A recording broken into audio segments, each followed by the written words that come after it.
Coucou à tous.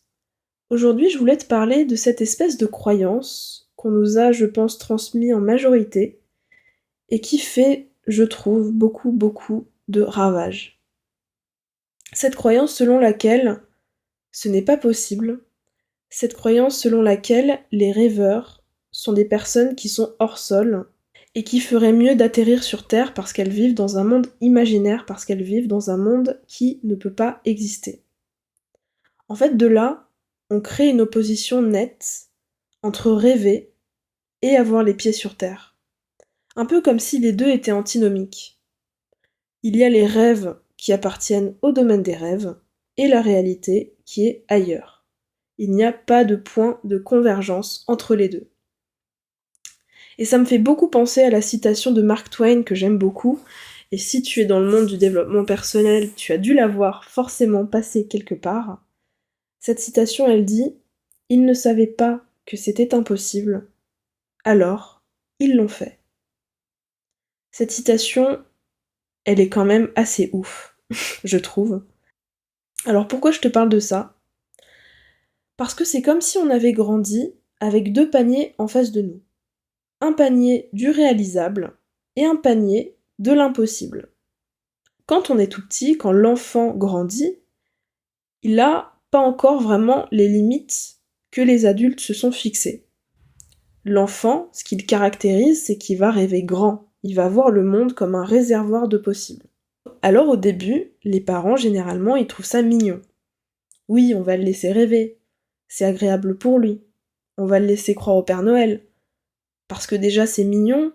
Et puis moi, en tant que parent, ça me plonge aussi dans ces années où je croyais. Où je croyais et c'était tellement agréable. Bon, là, pour le coup, si on prend l'exemple du Père Noël, on est vraiment dans quelque chose d'imaginaire, mais c'était vraiment pour te planter le décor. Mais là, je voulais te parler de cette discussion qui est intervenue alors que Paul, 8 ans, était en train de jouer avec ses voitures dans le salon alors que sa mère, elle, était en train de lire à côté. Paul, eh bien, il adore jouer aux voitures.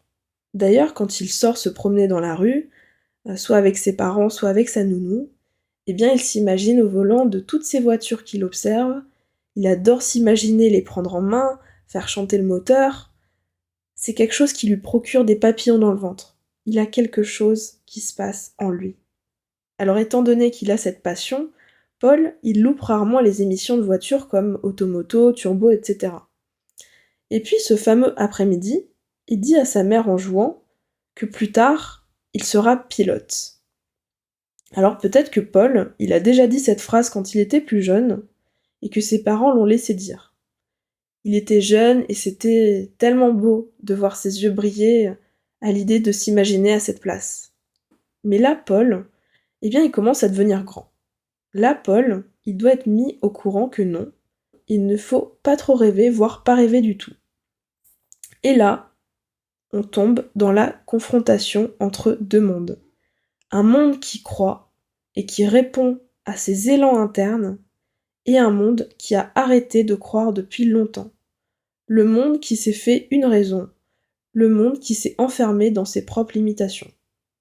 Alors bien sûr, la mère de Paul, elle vient d'une autre génération, et ses parents encore d'une autre. Les parents de sa mère, ils viennent d'une génération où ce qui était important, eh bien c'était déjà d'assurer la sécurité de la famille. On n'avait pas beaucoup de temps pour penser, on n'avait pas beaucoup de temps pour réenvisager le monde, on n'avait pas beaucoup de temps pour se reposer. Donc oui, il fallait un métier qui paye un minimum, et l'épanouissement personnel, le sens, la contribution, c'était pas la priorité. Sauf que Paul, eh bien il grandit dans un monde qui a changé et qui ne cesse de se réformer. Paul, il fait partie d'une génération qui a plus de temps, une génération qui cohabite avec des technologies à qui elle peut déléguer, une génération qui attend peut-être autre chose d'une activité, d'un métier, qui attend peut-être autre chose du couple, d'une société, etc., etc. Paul, à qui on a demandé « Tu veux faire quoi plus tard ?» quand il était petit, et qu'on a laissé rêver quelques années jusqu'à lui dire « Non mais, sérieusement Paul, tu veux faire quoi ?» Eh bien on lui a fait comprendre qu'il fallait choisir. Paul, tu ne peux pas tout avoir, arrête de rêver. Et très vite, si tu veux, On nous apprend qu'on ne peut pas vraiment être nous-mêmes et être aimé. On nous apprend qu'il est difficile d'être nous-mêmes et gagner de l'argent avec ce qu'on aime. Ou en tout cas, on nous fait passer ce genre de message implicite. Sauf que Paul, eh bien, il peut décider de ne pas adhérer aux limites de ses proches. Il peut décider de se laisser porter par ce qu'il a à l'intérieur de lui, de se laisser porter par ses envies, de déconstruire ces réalités que ses parents eux-mêmes ont absorbées, et il peut se créer la réalité qu'il a envie de vivre. Et oui, peut-être que Paul, il va se planter, et peut-être qu'il ira ensuite dans une autre niche, peut-être qu'il ira dans la pâtisserie, mais peut-être aussi qu'il va pas se planter. Ce qui est sûr, c'est que Paul, il s'écoutera, il apprendra, et il n'aura pas de regrets. Paul, il ne se rend peut-être pas compte, mais en fait, il a une responsabilité. Déjà, celle de se rendre heureux, et seul lui là, mais il a aussi la responsabilité à un niveau plus global. Parce que plus il s'autorisera, plus il décidera de briser le plafond de verre, de mélanger justement ce qu'il y a dans ces deux paniers pour n'en former qu'un, plus les gens autour de lui, eh bien ils vont faire ce pas. Plus les gens autour de lui, ils vont voir que c'est possible. Il suffit toujours d'un athlète qui franchit le record pour que les autres se débloquent. Et quand vous franchissez un cap que vous pensiez impossible, en fait ça va tellement plus loin que vous, parce que vous le rendez possible pour les autres. Vous le rendez possible pour vos enfants d'une façon significative, mais aussi pour vos proches et pour le collectif à une échelle beaucoup plus grande. En fait, c'est comme ça qu'on avance tous ensemble. C'est comme ça qu'on change ensemble les paradigmes et qu'on participe à ce que cette terre devienne une terre des possibles. Vraiment, n'oubliez jamais ça. Vos réussites, vos éclairs d'audace, vos tentatives, en fait, ce ne sont pas que les vôtres. Elles font avancer le collectif à une échelle beaucoup, beaucoup plus grande. Et plus vite vous serez autorisé à déconstruire ce qu'on vous a dit, plus vite ce monde, eh bien, il va élever ses fréquences pour s'inonder de ce vers quoi on chemine tous dans cette vie.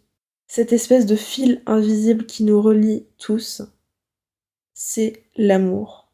L'amour de soi et l'amour des autres. On est tous là pour ça. Et plus vite on s'autorise à suivre ce qui se passe à l'intérieur de nous, plus vite on s'autorise à s'écouter et à dire non aux limites des autres, plus vite on se fait justement expérimenter cet amour, plus vite on se l'apporte, et plus vite on est un cadeau pour les autres. Parce que c'est toujours une réaction en chaîne. En vous autorisant, vous autorisez les autres. Donc je ne peux que vous encourager à vous placer sur ce chemin. Je pense que c'est le plus beau. Je pense que c'est le chemin, encore une fois, qui nous relie tous. Et le plus tôt on prend ce virage, et le plus tôt on expérimente des émotions qui n'ont pas de prix. La paix, la sérénité, l'amour de soi, l'amour des autres, etc. Je vais m'arrêter sur ces paroles. Si ça t'a parlé, n'hésite pas à interagir, n'hésite pas à mettre un commentaire, à venir m'écrire en privé. Tu peux aussi partager cet audio, tu peux aussi t'abonner et liker. Si tu souhaites aller plus loin, eh bien n'hésite pas à prendre un call avec moi. Je te mettrai toutes les infos dans la barre en bas. Et d'ici là, je te dis à la prochaine. Je te souhaite une très très belle soirée ou une très belle journée. Au revoir.